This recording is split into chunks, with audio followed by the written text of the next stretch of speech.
What's up, everybody? Coach Kurt with Rocket Multisport here. Today, we're going to talk about how to rock your threshold workouts. So there's really 4 key things to think about when you're executing one of these workouts. The first is to pick a conservative starting power target, maybe even a little bit below your functional threshold power. A lot of people overestimate their FTPs, so it's a good idea to underestimate your target starting power for each of your intervals that you're going to do. We'll get more into that in just a second. The second is to watch your heart rate. You're looking for your heart rate to start ramping up and approach your lactate threshold heart rate and eventually steady out right at or just near your lactate threshold heart rate. You don't want to see it go shooting past your lactate threshold heart rate and continue building throughout the workout. The third part is to think about is your breathing. Your breathing should be controlled. It shouldn't be labored. You should be able to take a drink out of your bottle and not have to come up gasping like you feel like you're drowning. If you start to feel your breathing really decouple from your effort, you're going too hard. Okay, these should feel sustainable for a long time. The last part is your legs. Your legs are going to be uncomfortable. You're going to build up metabolic byproducts in there. You're going to start to feel a little bit of a burn, but that burn should really stabilize and be uncomfortable but manageable. It shouldn't get worse and worse to the point where you just feel like you can't tolerate that pain anymore when you're doing threshold work. Some things that I look for when I'm analyzing my athletes' workouts and my own workouts, really 3 things: heart rate stability, power stability, and then I'm looking for notes and feedback on that rate of perceived exertion, specifically about breathing and how their legs felt. We'll get more into each of those here in just a second as we talk about successful execution versus some execution that needs a little bit of work. So here, the first point is heart rate stability. I've got 2 workouts side by side here. I've got the first one on the left side of the screen is a 4x4 minute threshold interval. It starts out with a 30-second hard start and has 1 minute in between each. On the right side of the screen, same exact workouts, just the intervals are 5 minutes long. On the left side of the screen, you can see that the athlete starts out a little bit too hard with his target power in each of these intervals. His heart rate builds. We're looking for it to butt right up against that red dashed line, which is his lactate threshold heart rate. In this case, it's about 170 beats per minute. You can see in the first interval, it gets up to about 168. It does level off. That's pretty good. But then the second interval, we see that his power is even higher towards the end of it, and his heart rate shoots up and never really levels off towards the end of that interval. And it exceeds his lactate threshold heart rate.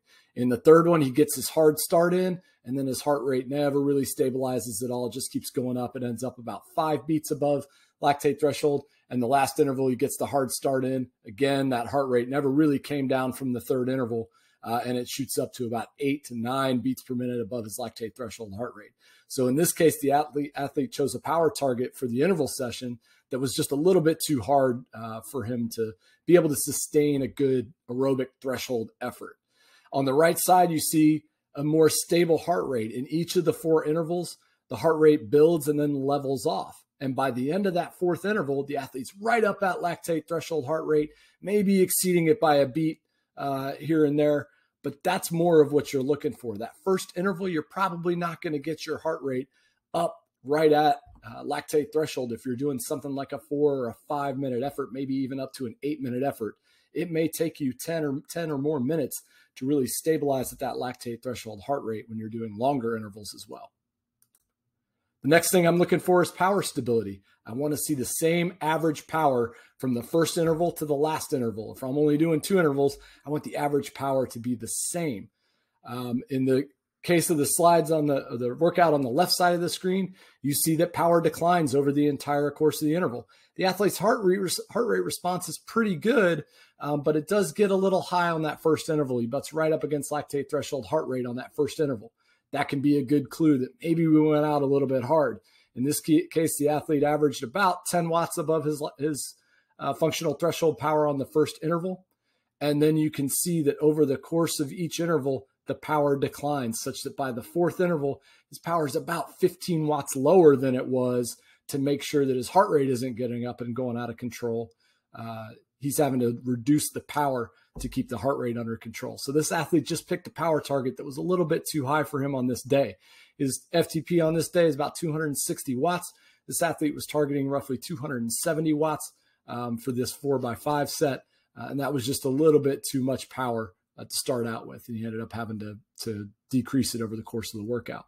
On the right side, it's the same workout we saw before. In this case, the athlete came back, chose a starting power target right at FTP, and that turned out to be a really good choice for that day. The athlete's average power was within 1 or 2 watts for all four of those intervals, and the heart rate response is exactly what we're looking for. So rather than choosing something that's above your threshold capability, you want to choose something that's at or maybe even slightly below your FTP, even on the shorter workouts where you might only be doing 15 or 20 minutes of threshold work. Again, we look at power stability now, but for longer efforts. On the left side of the screen, this is a 30-minute effort that this athlete was trying to do. Should be right around threshold power, maybe a little bit above, but you can see by the heat map, a lot of orange in here, meaning there's a lot of time spent well above threshold, and you can look at the heart rate response. It gets up to lactate threshold in less than 5 minutes and then exceeds it and just keeps going up and up and up until finally the athlete blew up about 20 minutes into the workout. Took a quick back pedal and a recovery, and then you could see the power that he's able to put out afterwards is much, much lower, and his heart rate is still going up. That's an indication that that athlete has exceeded threshold and went out too hard in that workout. On the right side, you see a 60-minute power test. This one is going to be at or maybe just below an athlete's threshold, but you're trying to ride essentially as hard as you can, have the highest average power for an hour. This athlete starts out right at threshold. You see heart rate gets up, and then it really levels off. He's able to keep it 1 or 2 beats above threshold for the entire time and just sit there. Power remained relatively stable. Started out at about 260 watts, ended with an average power of about 255 watts for the entire duration of this workout. This was pretty well paced, not much more that this athlete was going to be able to do at that time for 1 hour. The last bit is talking again about your rate of perceived exertion. This is feedback that I can only get through workout comments or that you can only give to yourself.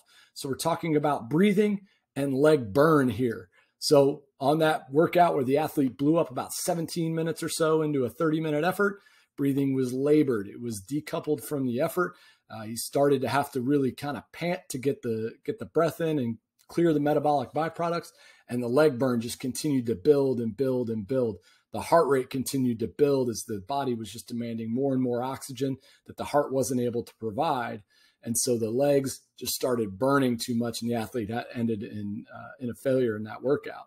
On the right side, you have that 60-minute power test. And again, here, athletes able to drink from the water bottle without panting or gasping, able to maybe get out a few words in a conversation, and the legs feel uncomfortable, but it's manageable. It's not a building burn. It's not, my legs are on fire and I got to stop. It's just kind of an uncomfortable feeling that you think you could sustain for quite a while. And the last bit about this, in these exercises, you're looking at, on the left side, these shorter intervals, 4x5 in this case, anything out from 5x5s, 4x8s, even out to 4x10s. You should be able to end those workouts and feel like you could do another interval. You should still have something left in the tank. We don't need to feel like we emptied the tank and blew ourselves up on every workout to make progress, especially when we're training our aerobic energy systems. On the right side of the screen, you're doing 60 minutes of threshold work. By the end of that, it's going to be a lot more depleting. That's why we do intervals, guys. And by the end of that, you might feel like, yeah, I'm pretty well maxed out. This is as hard as I can possibly go right now. But the difference is when we're doing these moderate effort threshold or moderate duration threshold efforts in our base phase, we really don't want to end with that depleted feeling, because a lot of times we're going to turn around the next day and do another workout or do a long ride, and we want to make sure we still have some gas in the tank for that.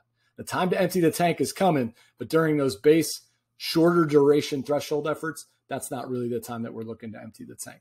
All right, guys, till next time, it's Kurt, Rocket Multisport. Thanks for watching.